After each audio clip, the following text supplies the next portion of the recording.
Market open होने के बाद ठीक 9:30 बजे एक ऐसा अनाउंसमेंट होने वाला है जो मार्केट में ऑलरेडी लगी हुई आग को बुझा भी सकता है या फिर उसको और भड़का सकता है।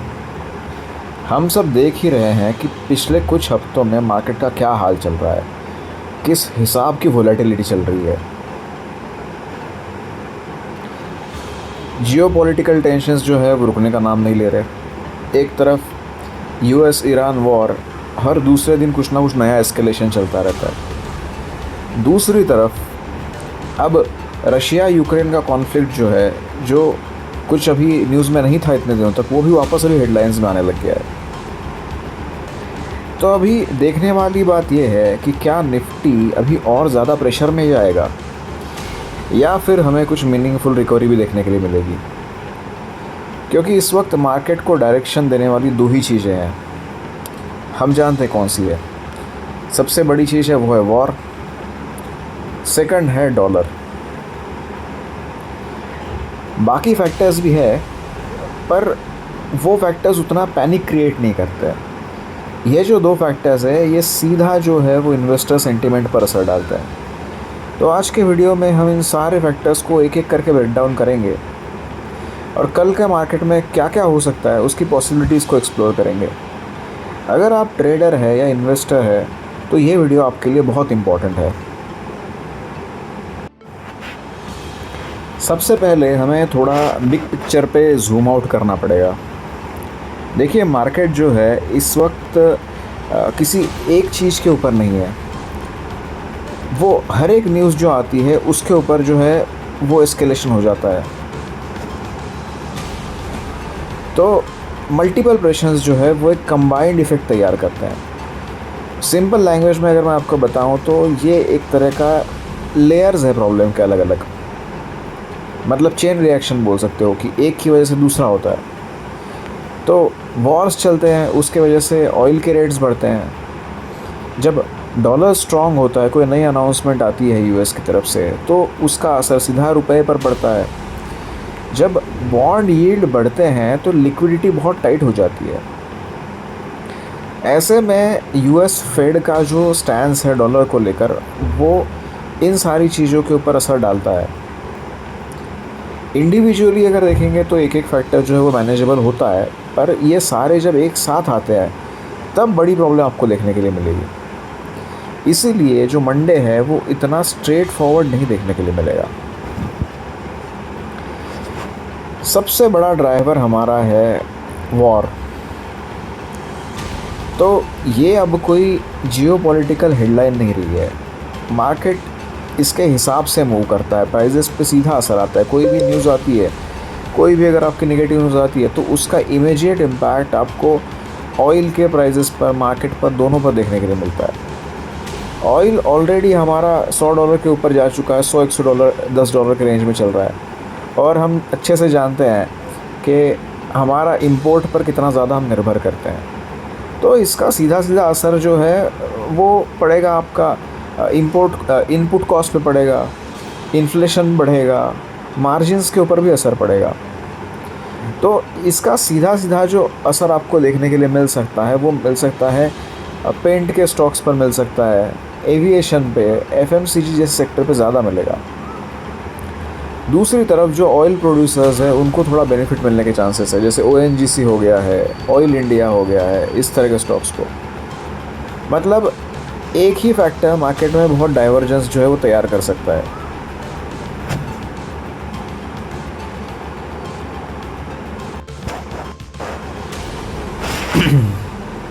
अब बात करते हैं रुपये की।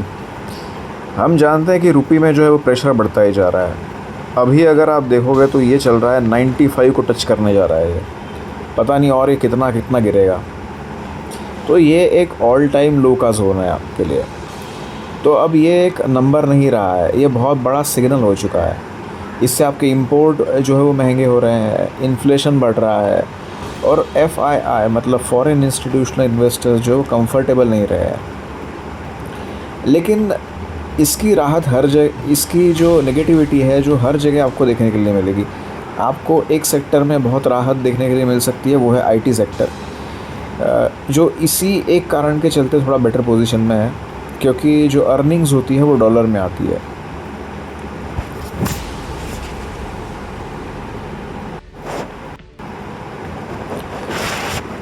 एक और इम्पॉर्टेंट चीज़ है जो ज़्यादा कोई डिस्कस कर नहीं रहा अभी, वो है आपका बॉन्ड यील्ड। 10 साल का अगर आप यील्ड देखेंगे अभी तो वो अराउंड 7% के आसपास है। तो इससे क्या हमें पता चलता है? इससे पता चल रहा है कि पैसा जो है वो ज़्यादा सेफ्टी की ओर जा रहा है, सेफ़र एसेट में जा रहा है। जो रिस्क एपेटाइट है वो कम हो रहा है लोगों का। और आरबीआई का जो इंटरवेंशन है वो थोड़ा सा धीमा होता दिख रहा है हमें। फॉरेक्स रिज़र्व जो है उसमें भी कमी आ रही है। तो इसको सबको मिला के एक अंडरलाइन स्ट्रेस तैयार होता है। तो सरफेस पर ये इतना विजिबल नहीं होता, पर ये अंदर से बहुत काम करता है। अब उस न्यूज़ की बात करेंगे जो सबसे इम्पॉर्टेंट ट्रिगर रहेगा, वो है जेरोमी पॉवेल का स्टेटमेंट जो आने जा रहा है 9:30 बजे। ये इवेंट इसीलिए इम्पॉर्टेंट है क्योंकि ग्लोबल लिक्विडिटी का जो डायरेक्शन है वो यहाँ से मिलेगा। अगर इनका टोन हॉकिश होता है, हॉकिश टोन का मतलब क्या है? हॉकिश टोन का मतलब ये है कि रेट्स जो है वो रेट कट नहीं होगा, मतलब इंटरेस्ट रेट कम नहीं करेंगे, इंटरेस्ट रेट को और बढ़ाएंगे। तो इससे क्या होगा कि डॉलर जो है वो थोड़ा स्ट्रांग हो जाएगा। एफआईआई हमारे जो है फॉरेन इंस्टीट्यूशन इन्वेस्टर वो और कॉशियस हो जाएंगे, तो मार्केट पे प्रेशर जो है वो बढ़ेगा। अगर आपको थोड़ा इनका टोन जो है वो थोड़ा सही होता है, मतलब कि ये रेट कट करने के लिए तैयार होते हैं, तो इसमें थोड़ी रिलीफ रैली हमें देखने के लिए मिल सकती है। तो मतलब कल का मोमेंट काफ़ी हद तक इस एक इवेंट से बहुत हद तक इन्फ्लुएंस रहेगा। अब सच में अगर देखें तो मंडे के दिन कैसा अप्रोच हम रख सकते हैं? जहाँ तक के चांसेस लग रहे हैं कि मार्केट जो है वो प्रेशर में रहेगा, गैप डाउन होने के बहुत चांसेस है। वोलेटिलिटी की अगर बात करें, वोलेटिलिटी इंडेक्स की, स्क्रीन पर मैंने वोलेटिलिटी इंडेक्स ओपन करके दिखाया आपको। वोलेटिलिटी इंडेक्स इस बात का इंडिकेटर है, वोलेटिलिटी का इंडेक्स है ये। तो कहाँ जा रहा है देखो आप, किस तेज़ी से ये आगे बढ़ रहा है। 31 पे चल रहा है अभी वोलेटिलिटी इंडेक्स। तो वोलेटिलिटी बढ़ी ही रहने के चांसेस है।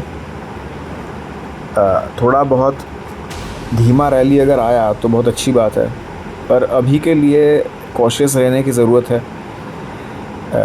देखो ये अभी इन्वायरमेंट जो ऐसा चल रहा है ना, इसमें आप जितना कॉन्शियस रहोगे, जितना ऑब्ज़र्व करके चलोगे, उतना बढ़िया रहेगा। अगर आप जल्दबाजी में जाओगे तो मामला थोड़ा कठिन हो सकता है।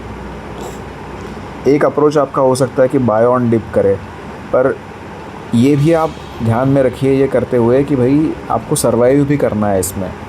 मतलब एकदम से पैसा मत डालो, धीरे धीरे करके देखो, या फिर मार्केट के मूवमेंट को पूरा ऑब्ज़र्व करो, पूरा इन्फॉर्म्ड डिसीजन लो।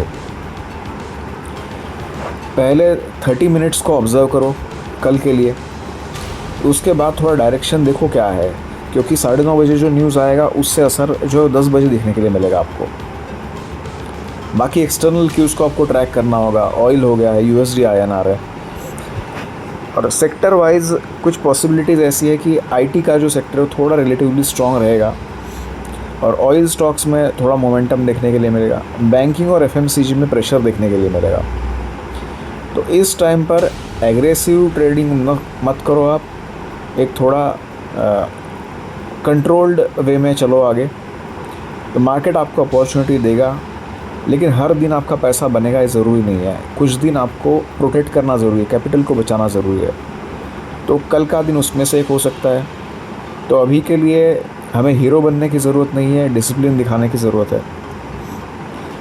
अगर आपको इस वीडियो से वैल्यू मिली है तो इस चैनल को आप सब्सक्राइब करो, वीडियो को लाइक करो और लोगों तक शेयर करो।